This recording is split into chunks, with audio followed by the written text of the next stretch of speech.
Tanggal 5 Januari 1808, zaman penguasaan Dendels, terjadi perseteruan pihak Belanda dengan keraton. Pembangunan jalan ini harus segera dilakukan dari Anyar sampai Matanukan. Tidak mau tahu, segera bukakan akses untuk melancarkan pembangunan jalan ini. Tidak bisa sebelum ada persetujuan dari pihak kami. Tapi saja jalur keraton. Tapi akses ini jalur yang saya mau. Itu akan memperlancar sistem birokrasi kita. Bagaimana mungkin diri saya yang begitu muda ini, Sri Hamengkubuwono yang kelima, bisa memimpin kerajaan kita ini? Pada tahun 1823, datanglah Presiden Belanda Smithsard. Lebih baik saya gantikan sementara posisi adik Baginda Sultan. Setelah dewasa akan saya kembalikan.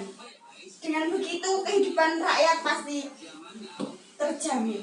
Namun masih ada harapan dari bagian keraton yang dapat memimpin. Keturunan wali, ia dari Pakualam, ia Diponegoro.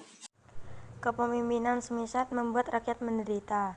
Muncullah seorang bangsawan putra dari Hamengkubuwono III bernama Raden Mas Antowiryo atau Pangeran Diponegoro. Pangeran Diponegoro ini tidak puas dengan melihat penderitaan rakyat karena kekejaman dan kelicikan Belanda. Mulailah Pangeran Diponegoro menentang dominasi Belanda. Bagaimana kita bisa makan? Untuk berdiri pun rasanya tak kuat. Harus memperoleh uang untuk membayar kompensasi.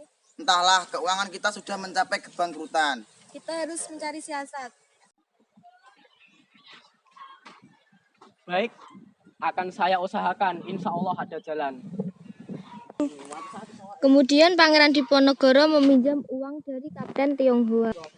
Smithsard berhasil menipu kedua wali sultan untuk meluluskan kompensasi yang diminta oleh Nasyu atas perkebunan di Bedoyo sehingga membuat Diponegoro memutuskan hubungannya dengan keraton. Diponegoro saat membenci perlakuan dan penguasaan Belanda di Nusantara. Beliau melihat para rakyatnya menderita. Mengapa kalian bersedia bekerja sama dengan Belanda dengan memberikan kompensasi penyewa tanah? Dengan kami memberikan kompensasi tersebut, Belanda bersedia mengurus tanah kita. Tapi tidak bisa saya sebutkan satu persatu. Yang jelas, kami akan tetap bekerja sama dengan pihak Belanda. Keuntungan yang kalian dapatkan dari Belanda. Dan dikatakan Bupati Donorejo, pihak Belanda membantu kita. Loh, Seharusnya kalian tidak harus berhubungan dengan Belanda. Apa yang kalian lakukan itu membuat rakyat menderita dan keuangan keraton menjadi bangkrut karena kompensasi tersebut. Tapi ini juga menguntungkan bagi kita.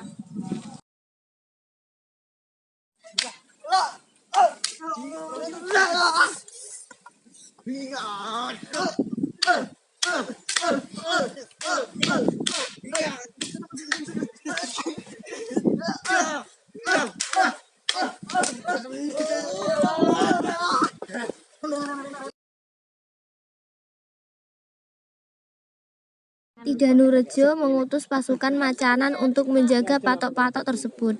Dengan keberaniannya, pengikut Pangeran Diponegoro mencabuti patok-patok tersebut dan menggantikan dengan tombak sebagai isyarat mulailah pemberontakan.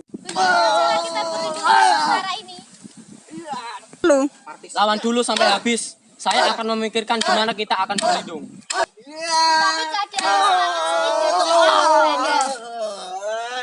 sebagai pemimpin Pangeran Diponegoro didampingi oleh Pangeran Mangkubumi Ali Basyah Sentot dan Kyai Maja sebagai pengawas spiritual dalam perang ini. Perang ini semakin meluas hampir di seluruh Jawa. Karena itu Belanda berusaha mengingatkan kekuatannya. Belanda menghancurkan pos-pos pertahanan pasukan Diponegoro. Kemudian pos Diponegoro dari Goa Selarong dipindahkan ke Dekso oleh pimpinan Ali Basyah Sentot. Ali Basyah Sentot berhasil mengalahkan Belanda di daerah bagian barat dan pasukan Diponegoro pun mendapatkan kemenangan.